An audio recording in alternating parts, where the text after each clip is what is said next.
The stories of serial killers seem to fascinate us, as we have a hard time understanding what would drive somebody to commit disturbing crimes. For the average person, it's just hard to grasp that somebody could be so sinister. Killers have given interviews and written letters before, but some say this is only what they want us to see and doesn't show us what's really in their mind. However, some killers leave behind private journals, which can help us better understand their ways of thinking. These journals were never planned to be released or read by others, so they are often more sinister than what you would imagine. So that's what we're going to be having a look at today. But before we get into that, I want to say a big thank you to the sponsors of this video, Amino. In the last video, I talked about Amino and the fact that I have been using their new stories feature to post some exclusive horror content over there, and that's exactly what I've been doing. Amino is a simple to use app that is designed for your interests. So you can go over there and see similar creators making horror content, or you can watch stories about pretty much anything. As of now, I've got 3 stories over there that you can watch, including one that I just made.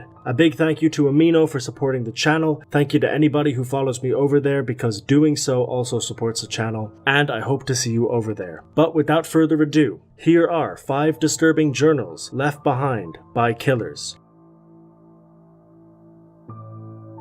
Jack the Ripper is one of the most well-known serial killers of the 19th century. While the killer was never caught, there is some evidence that he might have left a journal detailing his crimes. In 1992, a journal surfaced that was claimed to be owned by a merchant named James Maybrick. In this journal, crimes of the murders are detailed, and the author of the journal claimed to kill 6 women in total. The journal also refers to the author's hatred towards women as the inspiration for his crimes. He closed the diary with a line that reads, "I give my name that all know of me, so history do tell what love can do to a gentleman born. Yours truly, Jack the Ripper."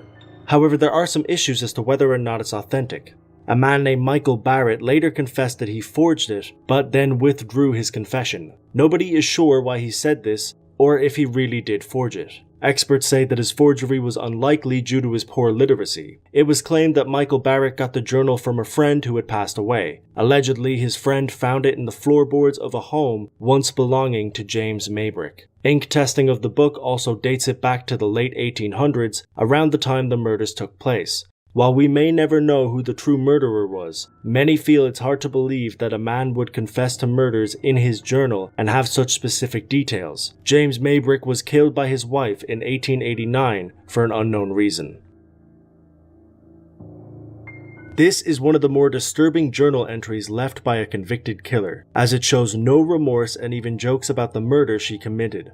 In 2009, 15-year-old Alyssa Bustamante killed her 9-year-old neighbor for no apparent reason. Many friends and family called her a normal 15-year-old girl and were shocked by this crime. But her diary showed a different and more sinister personality. When the FBI began to investigate the 9-year-old girl's disappearance, they seized the diary that Bustamante kept. The diary showed that Bustamante tried to cover up her journal entries by blotting ink on it, but investigators were still able to retrieve the information.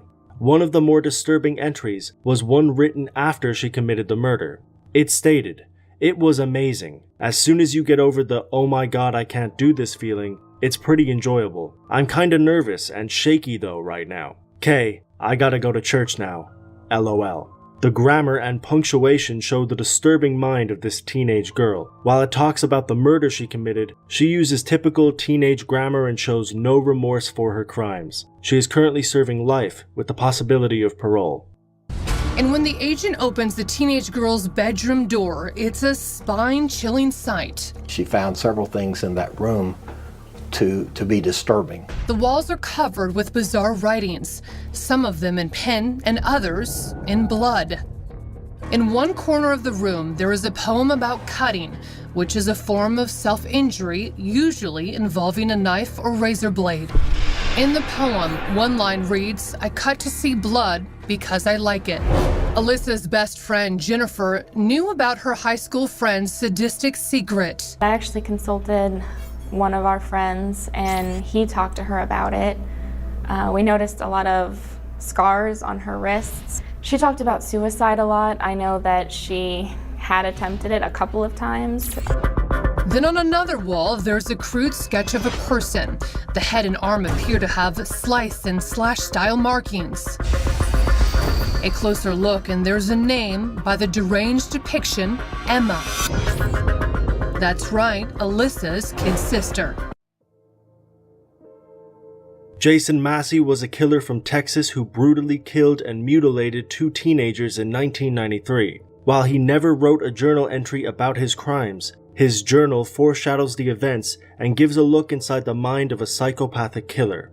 His first journal was discovered by his mom when he was a teenager, which talked about his fantasies of murder and his desire to be a serial killer. She immediately put him in a psychiatric hospital. However, he was released and was frequently arrested for animal cruelty and stalking. By the time he reached 18 years old, he already had an extensive record. Classmates and teachers detailed his fascination with murder throughout his time in school. His second journal was found in a cooler filled with dead animal heads. It was titled Slayer's Book of Death and was labeled in volumes 1 to 4. In these books, he had lists of women he wanted to kill, plans for being a serial killer, and that he wanted everyone to remember who he was. These journals show a disturbing rise in violent thoughts, and they get more violent and gruesome as they go on. This journal also listed that he wanted to kill 200 people within 20 years. Forensic evidence quickly connected him to the crimes that he committed, and he was executed in 2001.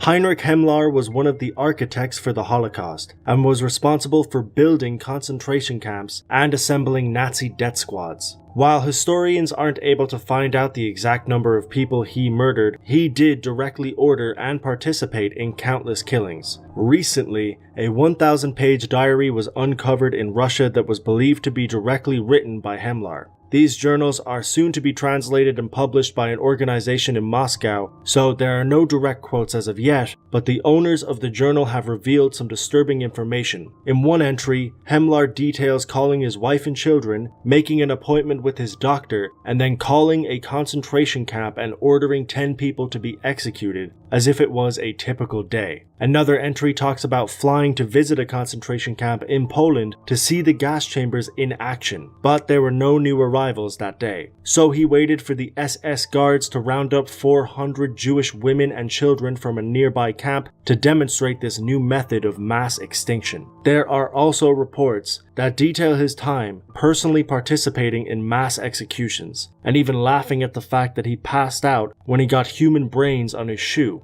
Looking at his journals showed that he was a sick man that enjoyed the power he got from killing others. Himmler never faced punishment for his crimes. He committed suicide using a secret cyanide capsule before he could be interrogated. The killers we have talked about have definitely committed disturbing crimes, but the case of Kathleen Falbig was disturbing in another way. She had 4 victims, and each of them were her own babies. Her crime spanned 10 years, and many people thought she was just a loving but unfortunate woman. These crimes were committed in plain sight, and she not only never became a suspect, but she received sympathy throughout the events. It was her personal writings that led her to being convicted. Once her husband discovered her diaries, he reported her to the police as they detailed her killings. One of the most disturbing was written about her 4th child. It said, "She's a fairly good-natured baby. Thank goodness. It will save her from the fate of her siblings. I think she was warned." Many people have wondered why she did these crimes. Some psychologists claim it could have been because of postpartum psychosis, yet some even claim that she's innocent. Either way, the evidence against her is pretty solid. She is currently serving a prison sentence in Australia. Her red hair now entirely grey, Kathleen Falbig ready to talk about her 4 children in court for the very first time, giving evidence 16 years after she was jailed for killing them. You were directly responsible for their death by smothering them. No.